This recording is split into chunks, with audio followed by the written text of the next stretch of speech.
The doctor said, "Sir, I'm sorry, but your daughter has genital warts growing through her throat."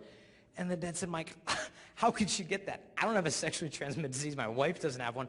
And the doctor said, "Well, which one of you two had been sexually active before you're married?" And the guy's eyes got big, and he said, "Well, my wife was a virgin, but I've been around. But look, doc, safe sex, condom every time." And the doctor said, I'm sorry you haven't heard, but scientifically, safe sex is a joke."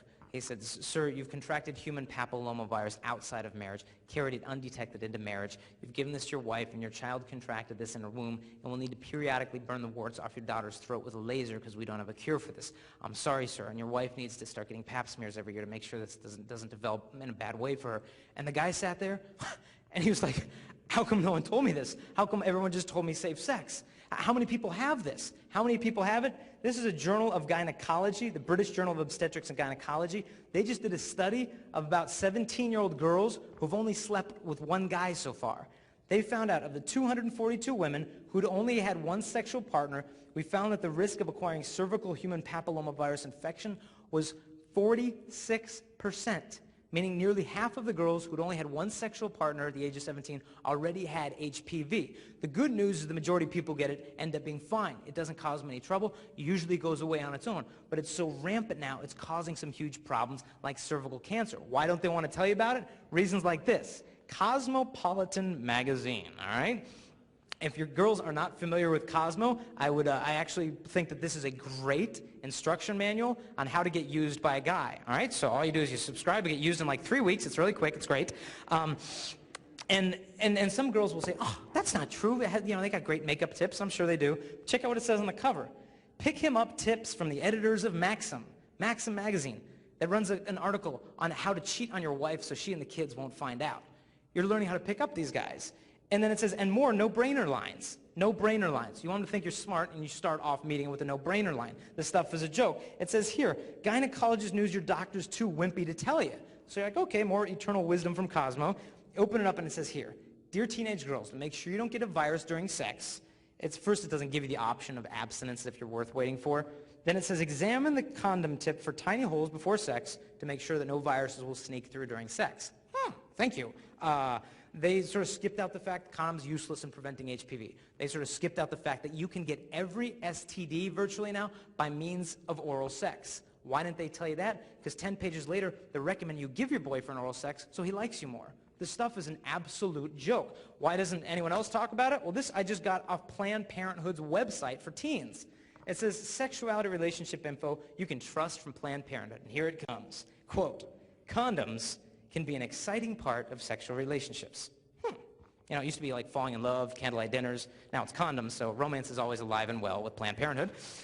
And it says here, it says, "If you act responsibly and use protection every time, you can have a fulfilling sex life no matter what infection you may have." Thanks, but no thanks. I mean, protection? What kind of joke is this? There's a huge billboard in San Diego near the beach where I surf at called Pacific Beach. And a billboard, all these guys on it, and it said, "Protect yourself, protect your partner, protect your community, wear a condom." Like you're a patriot or something. "Protect the community with my condom."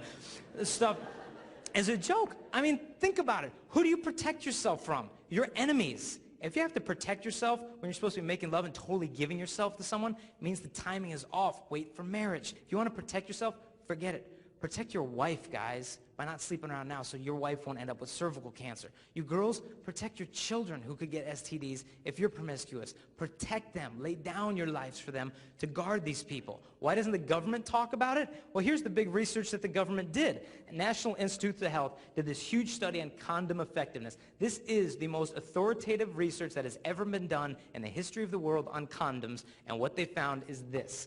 For men, they said for men, we do not have sufficient scientific evidence to prove that the condom can protect men from 6 of 8 of some of the most common STDs, and we do not have sufficient scientific evidence to prove that the condom can protect women from 7 of 8 of some of the most common STDs. I read this, then I read it again. I'm like, how come they're teaching safe sex? I found in a little footnote in it. It said, if you want to get the audio tapes of this conference, send us $200 and we'll give them to you. So I said, fine.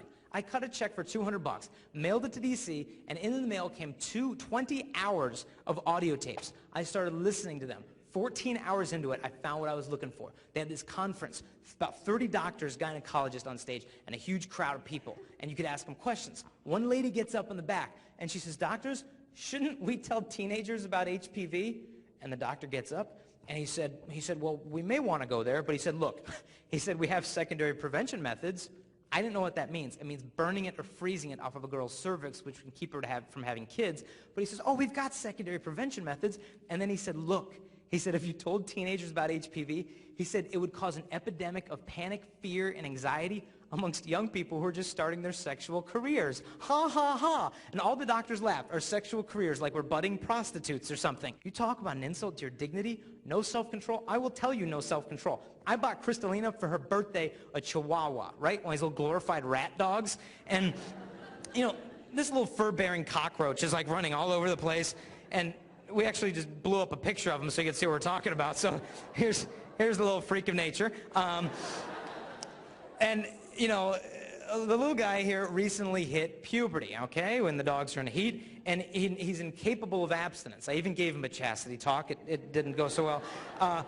And he didn't get it, so what we had to do is we took him to the vets down at Pacific Beach, and we neutered him. There's no option for a Chihuahua in heat. So here's a picture of him after the surgery. He's got his little satellite dish on his head and everything, a little salad bowl there. He's pretty miserable. And this is how the government basically sees you. Look, teens, you're incapable of self-control. Neuter yourselves with contraception so you can have lifeless love. I happen to have a lot more confidence in you, so does Crystalina, and she'll share some jazz about it too.